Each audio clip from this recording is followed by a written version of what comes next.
அந்த India today மேடையில நம்ம இபிஎஸ் பண்ணதுதான் உண்மையான சம்பவம். சுத்தி இருக்கிற ஜார்னலிஸ்ட் எல்லாம் சேர்ந்து வரிசையா கேள்விகளை ராக்கெட் மாதிரி அனுப்புறாங்க. ஆனா மனுஷன் எதையுமே யோசிக்கல. கையில ஒரு துண்டு சீட்டு கூட இல்ல. டான்னு பதில்களை தெரிக்க விட்டுறாரு. சார் நோட்ஸ் வேணாமா? நோட்ஸே வேணாம் உங்களுக்கு?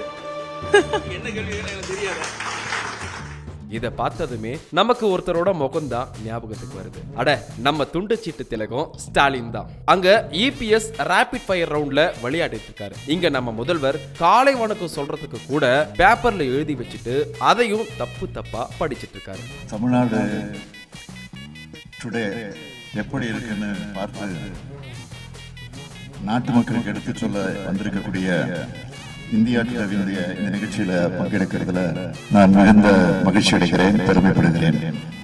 ஒருவேளை மைக் முன்னாடி நின்னா பேப்பர் இல்லாம மை நேம் இஸ் ஸ்டாலின் கூட அவருக்கு சொல்ல தெரியாதோ என்னவோ. ஐ எம் ரெடின்னு ஜாக்கெட் போட்டு போஸ் கொடுத்தா மட்டும் போதாதுங்க, கேள்வி கேட்டா பதில் சொல்ல தெரியணும்.